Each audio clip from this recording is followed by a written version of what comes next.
All right, I'm excited about this call because it's my former hometown that I'm talking to here. So, Ignacio, welcome to the Leaders Who Care series.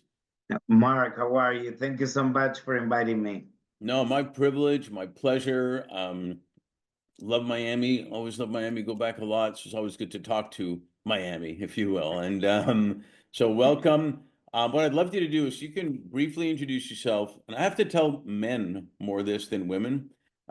Not your business, not everything else. We'll get to that. Just tell me about Ignacio, where you're from originally, where you are now, which I kind of gave away. Where your family.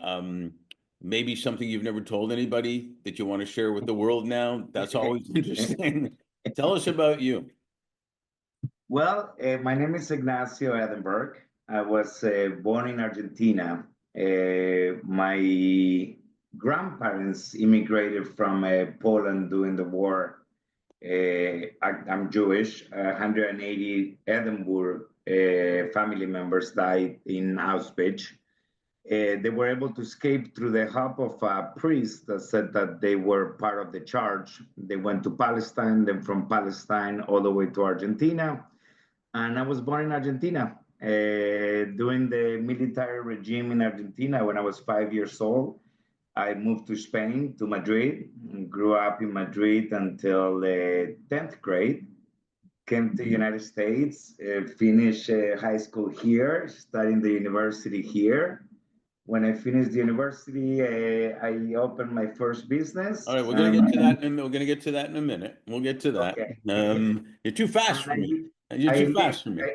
I lived in Mexico for a year, in Colombia for 8 months, in Brazil for 8 months. So I was lucky enough to have a little bit of experience around the world. And what about tu familia? Tu familia. Tell us about it. My family, I'm the youngest of seven, so Oh. a big family. And when you have five older brothers, you get always pick on.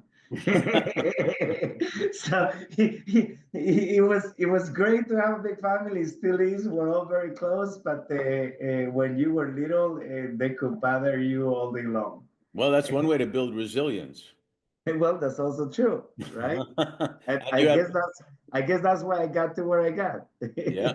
Do you have children?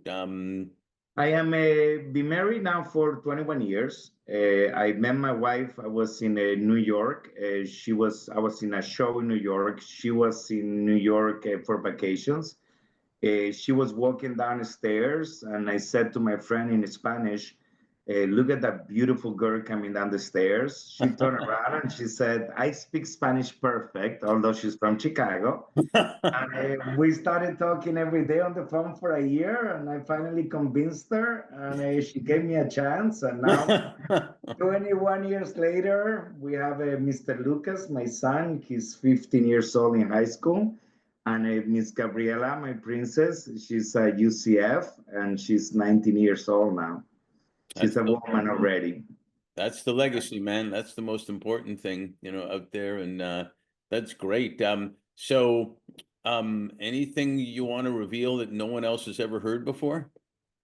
Oh wow, that's a very difficult question. It's not Uh, required. I'm just no, putting it out there. actually, look, I give you a simple answer to that one. You know, people always, because of the experience that I have in giving speeches for different associations and everything else, they think that this is easy. But I still get nervous. Even right now, we're doing this show, right? I may still get nervous. You get that itch, like, ooh, okay, this is exciting, but at the same time, a little nervous. But then you come down and you just go with it. Well, that thanks for sharing that. And it used to be that man always had to be macho and couldn't be nothing, thing. But nervous means you care. Otherwise, True. if you didn't care, you wouldn't be nervous because who cares, right? So, that's part of being a leader who cares is that you're able to, admit that type of stuff and use the energy in a good way, basically. So, I'm glad you shared it. So you talked about your kids and where you grew up. What were you like as a kid? And then were you building Legos? Were you Ooh, designing stuff? What did you do? I mean, if I have to be honest, I was a little bit of a troublemaker. I had You don't all have to of be the honest, but it would be nice.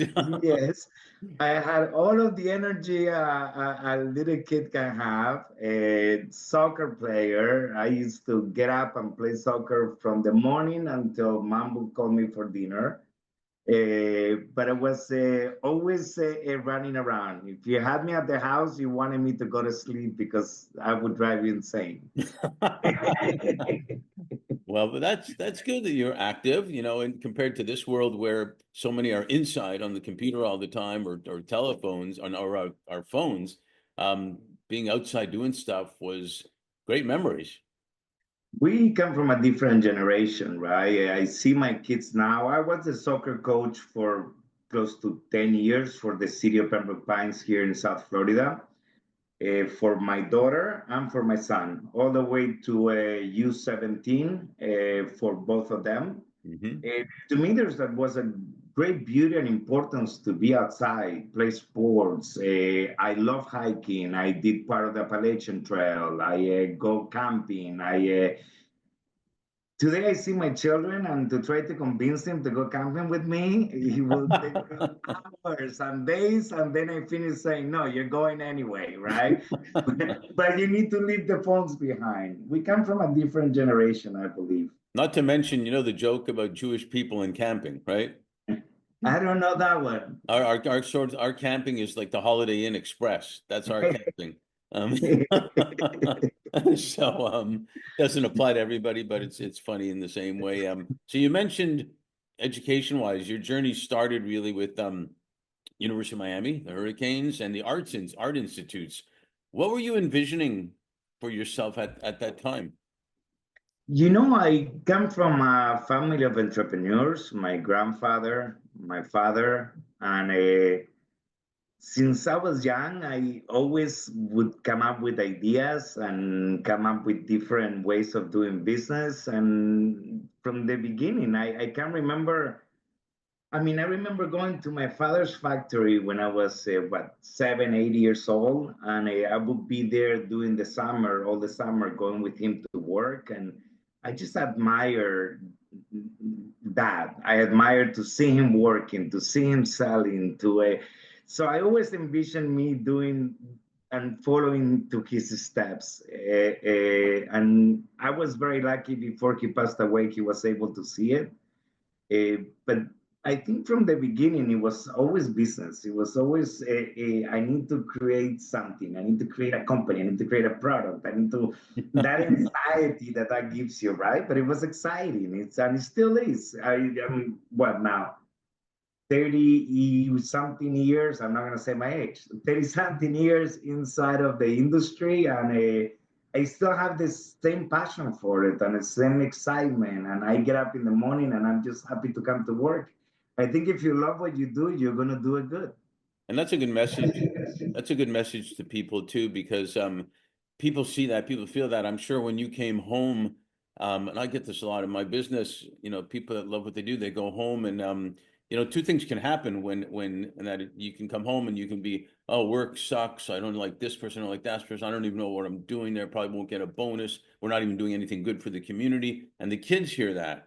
Or you come home and they say, man, I'm excited about what happened. Hey, let's sit down and have dinner. I want to tell you what happened at this and that and that. And my boss actually talked to me, or I was able to influence somebody, and the kids see that.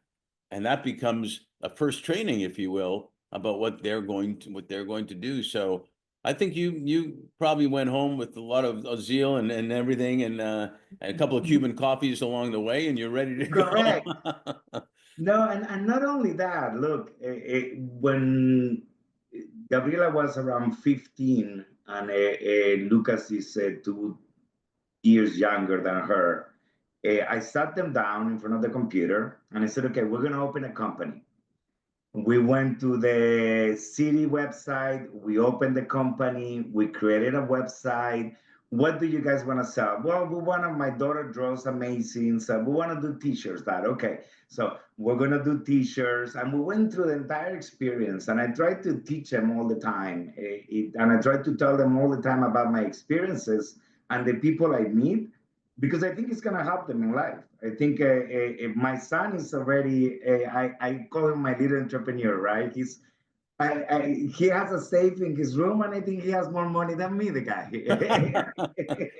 But it's that see that's great though. That's generational. That's what's supposed to happen. And we found at our firm on the basis that leaders and their businesses and usually everything else can do way better when they're doing good at the same time. So clearly you've been a leader in that, not like you just mentioned, even with your kids, but within the hospitality and residential business you have and how you create. And you started at AmeriSafe, which I believe you acquired after a couple of years, and then you created, your hospitality company, Edenburg Hospitality Company. Can you share a little bit of the story about how that evolved, and today who you're working with, major hotel brands and boutiques? Can you share that story? For sure. And something you just said right now, right? I asked my dad when he was sick, I asked him, Dad, what is the meaning of life? And he told me, the meaning of life is to help as many people as you can. Those ones that couldn't make it, that is the meaning of life. Right. Uh, the It is. part of what you were saying, so I wanted to bring it up. Thanks. So I started working, making $36,000 a year as a salesman. They hired me for a company called AmeriSafe Industries. When I came in, the company was doing $500,000 a year in sales. After my first year, we went to 1.3. After my second year, we went to 2.7. And I went to the owner of the company that gave me the opportunity to start working for him, and he didn't want to keep going. And I said, sell it to me. He was more than happy to give me a fair deal. I bought the company and I kept it growing. Wow. And as I grew the company, number one, it grew naturally, and I was having fun growing it. And as I grew the company, my customers, the company only sells safes for the hospitality industry, safes for hotels. We became the third largest safe company in the United States, that we sell only safes that are in the rooms. Back in the day, they used to be boxes in the front desk. Right. Now they're safes for the rooms. Hmm. Remember those days? I do. Thanks for telling everybody. so so that's all I used to do. But my clients kept telling me all the time, hey Ignacio, do you sell towels? Hey Ignacio, do you do furniture? Hey Ignacio, do you do? And that's when I also went back to school to the Art Institute to become an interior designer, Hmm. because I thought there was a synergy between everything that was going on. And after everybody kept asking me, I started saying, you know what? Stop saying no and figure out how to say yes. So I figured out how to say yes. I started looking for partners in different places, looking for vendors all over the world. And I started actually selling a lot of different products, FF&E, right? Furniture, fixtures, and equipment for the hospitality industry. In 2011, already, I had already designed a couple of hotels, and I decided to separate AmeriSafe Industries, which is still there and thriving. And my wife, Melissa Bettin, she runs it. She's the CEO of the company. Hmm. I opened Edenburg Hospitality. I acquire a percentage of two factories, and I started doing the interior design, the manufacturing, the purchasing, the logistics, and the installation. So a full fit out for a hotel owner. And little by little, with a lot of effort, with a lot of hard work, uh, without going to the shows, going to the conferences, but nobody knew who I was. Nobody wanted to give you an opportunity. Little by little, someone did first, then another one, then another one, then another one. Then, if you do a good job and you sell a good product and you do things correctly and you're a good human being and you're not doing anything incorrectly, and problems happens in business, but you can never look bad with the client. So if you have a problem, even if you lose money, fix it. Right? Fix it. I believe in fairness. I believe in correctness. So I just kept going, but that word of mouth. is what made the company grow. Little by little, they started talking. We started getting more clients, more clients. Little by little in the conference, people in the different flags, Marriott, Hilton, Hyatt, Wingham, etc., started coming and talking to me. They started giving me opportunities to present to their teams. I met their salesmen. I started telling the salesmen what I did. So the salesmen would bring me people that they were closing, so I would get more hotels. By doing the effort, and not me, my team, right? Because I don't do anything by myself. Sure. It's the effort of the entire team since the day I started until today. Uh, my new CEO, Sarah Howard, people that have been in the industry forever. Without them, I'm absolutely nothing. Let's just start with that. But then they started giving us opportunities like, hey, become a preferred vendor of this flag, become a preferred vendor of this flag. And we started doing that. And now Edinburgh has become what it has become today, which is, I guess, my legacy for my children, my legacy to the world. Like, I'm very that's a very hard word in English, right? Philanthropy. Right. So the company does a lot of help, not only for the community, but different associations, as well as, I'm part of many different associations. I guess we will talk about that later. Yeah. No, pretty soon, actually. You bring up a great point about when things are going great, anybody can have a good attitude, but when there's a problem, that's when you got to show your stuff, right? That's when the client really knows and you say you fix it. That's what clients really look for, not like everything's going smooth. That's easy, if you will. It's when you Everybody come. loves you when things are going good. Yeah, but you made the great point that you take care of the client, you fix it. The client remembers that because you're there when they really need you. And it leads me to another point. Leaders who care, and I don't say that being cute, but leaders who care, they understand the value every individual has, and they understand the value, the importance of their well-being, their financial, their physical, their mental well-being. It's been proven by blue zones and other things that the thing that fills people's hearts and souls more than anything is belonging, feeling like their value is important and they belong, whether it's in a company or a sports team or a family or whatnot. Everybody wants and craves to belong.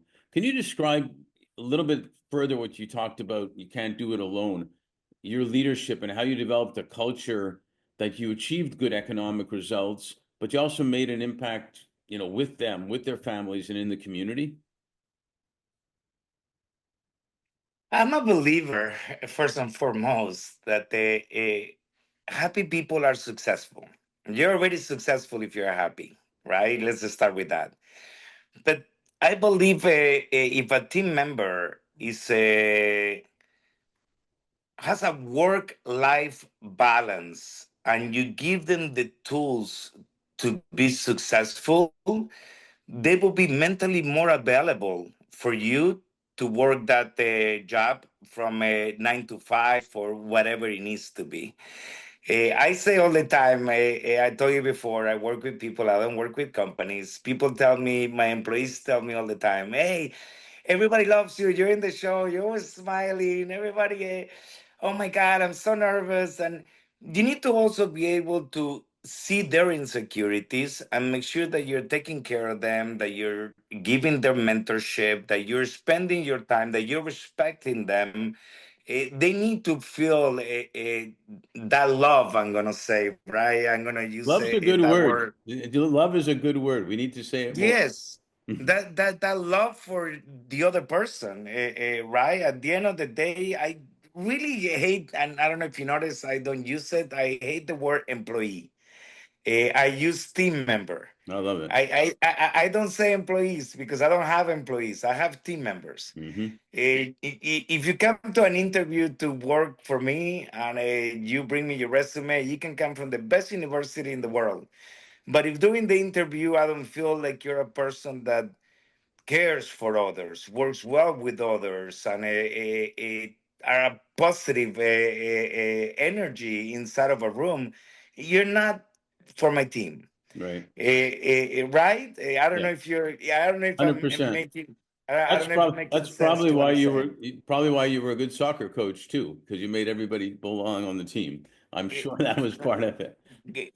Correct. And I coach for, I think coaching helped me a lot, to be honest with you. Right. Try to coach 20, 80 year olds that are running around, and you need to put everybody in order and tell them what to do at the same time, right? And then you have to Uh, coach the parents too. I think people forget, and I was very lucky to have amazing mentors, but I think people forget the importance of mentorship and the importance to look at your team member and saying, okay, he's uncomfortable in this situation. Let's talk about it. How we can make it better for him. How we can make it that if you're not comfortable being a public speaker, how I can make you more comfortable.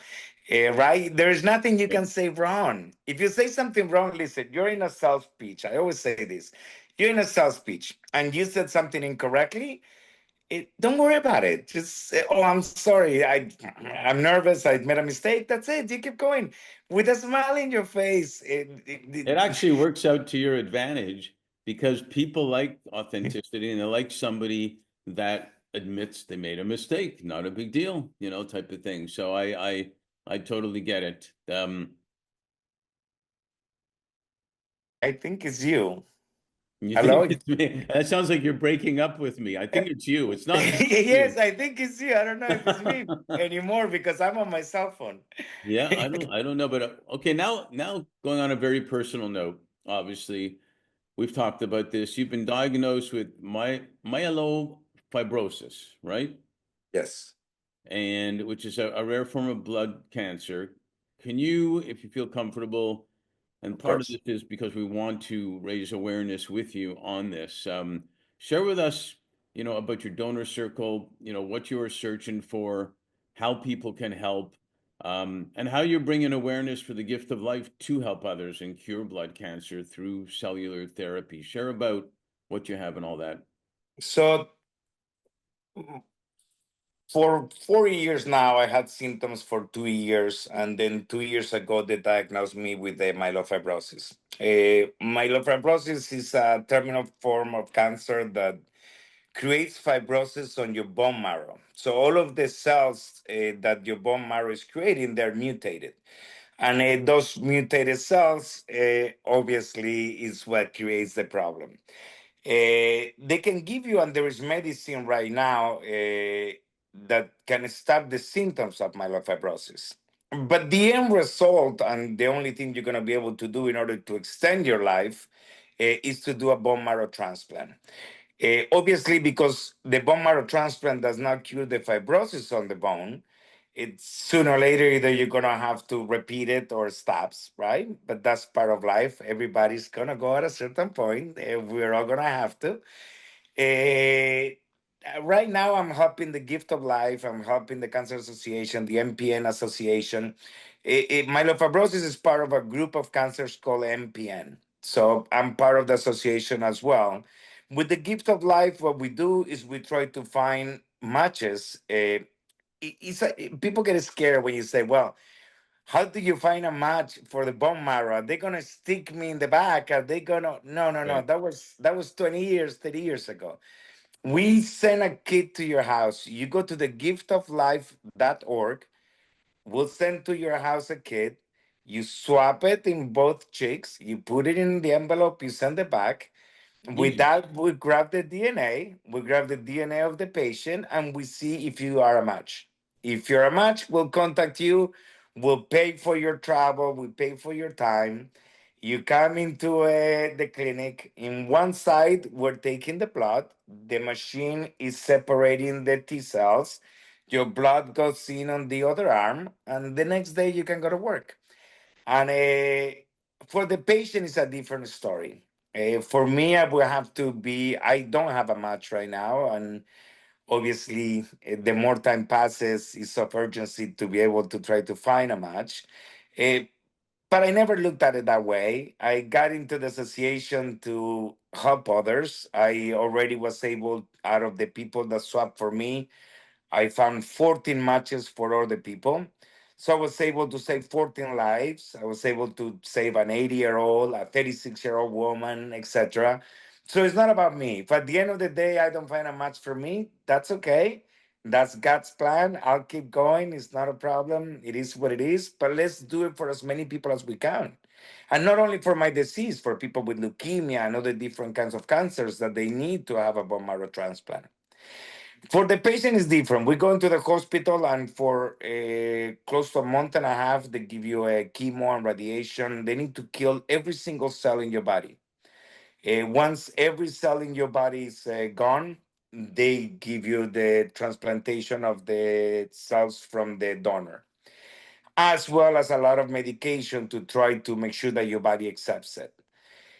If your body accepts it, then you need to stay for another 4 to 5 months around the hospital because you need to come in for transfusions all the time, and you need to be separated from people. Anything that flies around, you can catch it, and that could be a huge problem for you. And if you're lucky enough, after 6 months to a year, you're able to pass through the entire process and you're in the other side. So And do you need just one donor is enough? it's a we need there is not diversity inside of the international bone marrow registry, right? Today for today, white Caucasians from certain areas have more chances to find a bone marrow match because obviously that's what's on the registry. We need more African Americans, we need more Latinos, we need more Haitians, we need people from all over the world to be able to do this in order to save lives. The more people the better. I think we have 54 or 58 million people in the registry, and imagine how many millions of people around the world needs a bone marrow transplant. So it's not even close to what we need. So the more people help, and in that I have to say, and part of business, part of this, right? In that I was very lucky. The same people I work with in the industry, including flags like Wingham Hotels, they have been extremely amazing. AHOA conference, which is the largest conference in the United States and the largest hospitality conference. They gave us booths, they push our costs, they talk about it, they help and they tell their employees to please swap.